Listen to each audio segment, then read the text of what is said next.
दोस्तों, आज के इस वीडियो में आप सभी जानेंगे पितृपक्ष 2025 में कब प्रारंभ हो रहा है, कब समाप्त हो रहा है।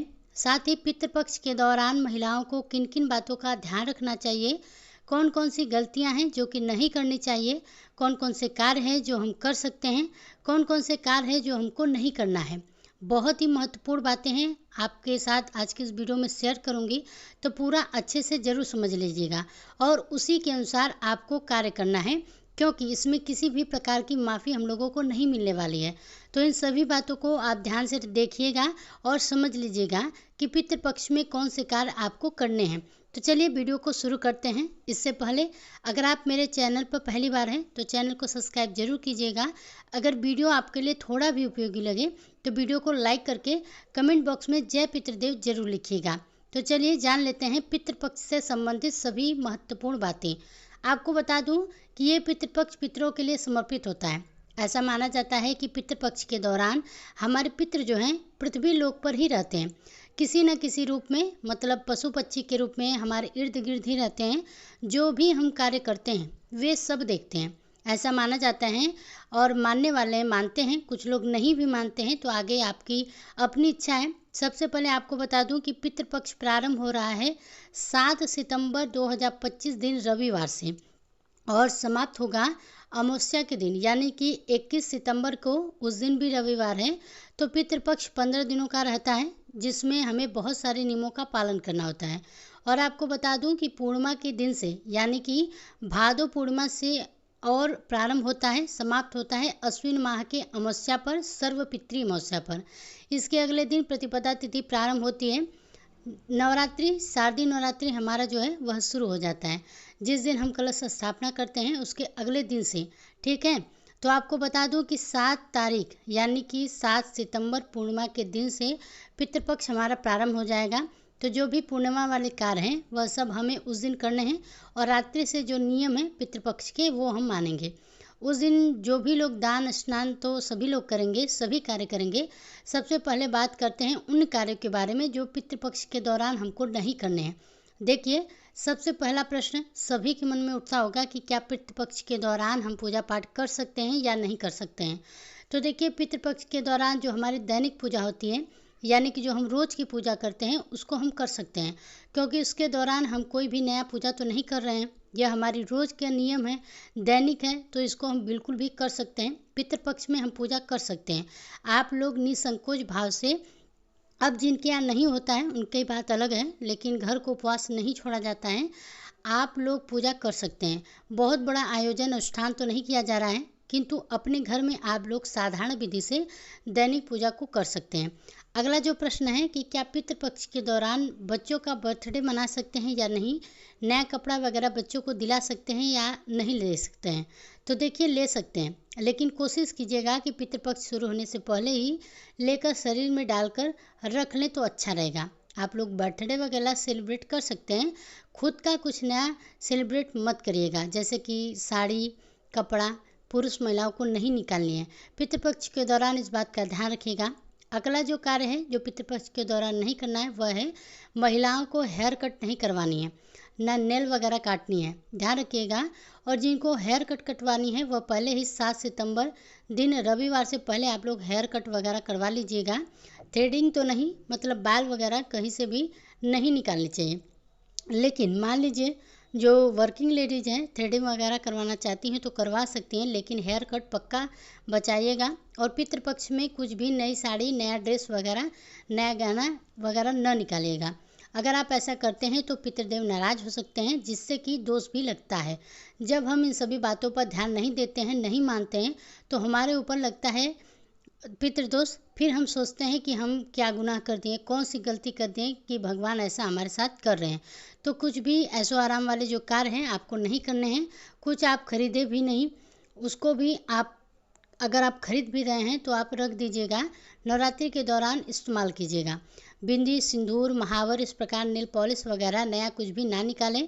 पितृपक्ष में हर महिलाएं ध्यान रखें, बिंदी का मतलब जिस पत्ते से आप लोग बिंदी वगैरह लगाते हैं वही पत्ता केवल इस्तेमाल कीजिएगा, नया कुछ मत निकालिएगा। अगली जो बात है आपको ध्यान रखनी है वह है कि मायके या ससुराल ज़रूरत ना पड़े तो आप पितृपक्ष में मत जाइएगा। पुरुष भी पितृपक्ष में हेयर कट ना करवाएं। देखिए जो बड़े बुजुर्ग लोग हैं वह क्या करते हैं कि शेविंग वगैरह, हेयर कट वगैरह जो भी है नहीं करवाते हैं। अमावस्या के दिन जाकर फिर वह अपना, जिस दिन सर्व पितृ अमावस्या होता है उस दिन अपना शेविंग वगैरह करवाते हैं और हेयर कट करवा लेते हैं। लेकिन इस दिन नहीं, मतलब इन 15 दिनों के दौरान नहीं करवाने हैं। तो आप लोग देख लीजिएगा, ठीक है। अगला क्या है कि देखिए पितृपक्ष में जैसे हम लोगों के घर में जल दिया जाता है सूर्यदेव को, तो ऐसा माना जाता है कि पितृ देवता जो है पितृपक्ष के दौरान सक्रिय अवस्था में होते हैं। तो उस समय हमें सूर्यदेव को जल नहीं देना है, क्योंकि वो जो जल है वह पितृ ले लेते हैं, तो इसलिए जल नहीं दिया जाता है। लेकिन कुछ घरों में सूर्यदेव को जल भी देते हैं। तो अगर आपके यहाँ दिया जाता है तो आप लोग जरूर दीजिएगा, ठीक है। हर घर के नियम मान्यताएं थोड़ा सा अलग हैं, तो आप लोग ध्यान रखिएगा। अगला कार्य है कि पितृपक्ष के दौरान कभी भी किसी भी प्रकार के पशु पक्षियों को ना मारें, क्योंकि हमारे पितृ इन्हीं सब वेशभूषा में मानते हैं ऐसा कि पितृपक्ष में जो हमारे पितृगण हैं पक्षी के रूप में, पशु के रूप में हमारे इर्द गिर्द ही रहते हैं। तो उनका अपमान और कभी भी उनके पर हाथ वगैरह ना उठाएं, डंडे लाठी से ना मराएं। और अगला जो कार्य है कि पितृपक्ष के दौरान लहसुन प्याज हमें नहीं खानी चाहिए, तामसिक भोजन वगैरह नहीं करनी चाहिए। आप लोग एक एक चीज़ नोट करके रख लीजिएगा। जो भी भोजन वगैरह बनता है शुद्ध सात्विक भोजन बनता है, और वही भोजन हम ढकते भी हैं, वो भी मैं आगे आपको नियम से बता देंगी। तो आप लोग लहसुन प्याज मत खाइएगा, और मांस मछली तो बहुत दूर की बात हो गई। अगर मान लीजिए जो लोग लहसुन प्याज जिनके हस्बैंड पति वगैरह नहीं मानते हैं तो आप लोग खिला सकते हैं, लेकिन मांस मछली तो पितृपक्ष के दौरान आप माने तो आपको बिल्कुल भी नहीं खाने चाहिए। यह क्लियर हो गया। अगला कार्य है कि पितृपक्ष के दौरान किसी भी प्रकार के शुभ और मांगलिक कार्य हमें नहीं करने चाहिए, जैसे कि गुड़ मिलाना, गणना बैठाना, टिफिन लगाना। इस टाइप के जो महत्वपूर्ण शुभ मांगलिक कार्य होते हैं हमको नहीं करना है। सबसे महत्वपूर्ण कार्य क्या है, देखिए महिलाएं ध्यान रखेंगी, पितृपक्ष के दौरान कभी भी आपको पीला सिंदूर नहीं लगाना चाहिए। आप लाल सिंदूर वगैरह जो लोग लगा सकते हैं लगाइए, कुछ लोग तो लगाते ही नहीं हैं पितृपक्ष के दौरान। तो आप लोग ध्यान रखिएगा कि पीला सिंदूर को बहुत अधिक पवित्र और शुभ माना गया है, तो आप लोग इस दौरान मत लगाइएगा, लाल वाला लगा सकते हैं। चलिए आगे जान लेते हैं पितृपक्ष में करने वाले जो कार्य हैं वो क्या क्या हैं। तो देखिए पितृपक्ष में हमारे पितृ के लिए क्या होता है, आप जो भी भोजन वगैरह बनाते हैं आप पहले निकाल कर थोड़ा सा भोजन शुद्ध रूप में रख दीजिएगा, और किचन को कभी भी अपने रसोई घर को उपवास ना रखें। अपने रसोई घर के दरवाजे पर या अपने पूजा रूम के चौखट पे बीचों बीच, मतलब सामने ही रखिएगा, अंदर नहीं रखिएगा। एक पीढ़ी, जिसको पीढ़ा कहते हैं, पाटा भी कहते हैं, और एक गिलास पानी ढककर वहाँ रख दीजिएगा। पितरों के लिए भोजन आप रसोई घर में ढक कर रख सकते हैं, साथ में पानी भी रख सकते हैं, लेकिन दरवाजे पर ज़रूर इस 15 दिन के दौरान आप लोग रख दीजिएगा। अपने मेन दरवाजे पर जल का छिड़काव भी कर सकते हैं, और जो भी मतलब कार्य करिएगा पूजा पाठ वाले पितरों के निमित्त वह दक्षिण मुखी होकर वह सभी कार्य करते हैं। जैसे पितृपक्ष में पानी देते हैं पितरों को, तो देखिए उसमें नियम है कि ज्येष्ठ जो पुत्र है, लड़का है, घर का बड़ा बेटा है, वही पानी देता है। अगर बाकी लोग नहीं भी दे रहे हैं तो एक आदमी दे रहा है, तो इससे भी हमारे जो पितर हैं वह तृप्त होंगे, प्रसन्न होंगे। और दक्षिण मुखी होकर हाथ में तिल लेकर, कुस्सा लेकर दिया जाता है, ठीक है, मंत्र के साथ। तो आप लोग सुबह सवेरे खुले छत पर, बालकनी में, कहीं भी देते हैं, अपने लिए किया जाता है, बहुत ही अच्छा होता है। मान लीजिए जिनके घर में आप लोगों का यह भी प्रश्न रहता है कि हम लोग अलग हैं, हमारे भसुर जी नहीं देते हैं, हम क्या करें। तो देखिए आप अगर अलग हैं, तीनों भाई हैं, तो आप लोग चाहे तो अपने अपने हिसाब से सभी लोग देख सकते हैं, लेकिन अगर इकट्ठा है तो आप लोग, एक बड़ा भाई जो है, बड़ा पुत्र दे सकता है, बाकी लोग नहीं भी देंगे तो चलेगा। छोटा भी देना चाहे तो दे सकता है, चाहे कोई भी दे सकता है, बीच वाला भी दे सकता है, तो जिसकी जैसी भी सुविधा हो आप दे सकते हैं। चलिए आगे जान लेते हैं कि बहुएं क्या दे सकती हैं। तो देखिए आपको बता दूं कि हमारे घर में तो बहुएं सब कार्य नहीं करती हैं, लेकिन आप ही लोगों का कमेंट्स आता है कि हम सब कुछ घरों में करती हैं, कि हमारे में बहुएं भी देती हैं। सीता जी देती हैं, तो देखिए सबके घर का नियम अलग अलग होता है। हमारे में महिलाएं नहीं देती हैं, पुरुष से देते हैं पानी पितरों को। अगर आपके घर में महिलाएं देती हैं तो आप लोग खुशी से दीजिएगा।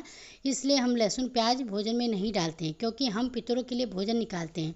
चलिए अगला प्रश्न है कि आप लोग पूछते हैं कि उस भोजन का पानी का क्या करें। तो भोजन जो ढके हैं वो आप पक्षियों को दे सकते हैं, छज्जे वगैरह पर गिरा दीजिएगा, या गाय को दे सकते हैं, कौवे को दे सकते हैं, और पानी आप लोग सिंक वगैरह में, पौधे में डाल सकते हैं, ठीक है।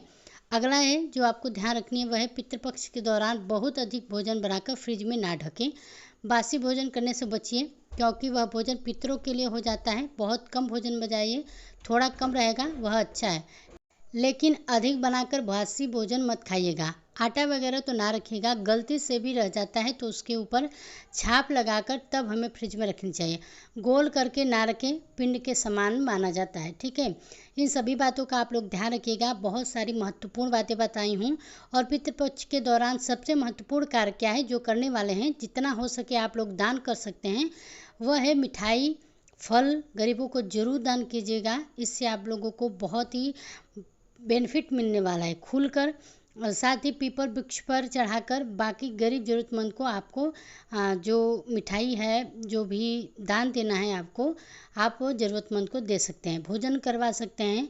इस प्रकार के दान दक्षिणा वाले जो कार्य हैं वो आप लोग ज़्यादा से ज़्यादा कीजिएगा पितृपक्ष के दौरान।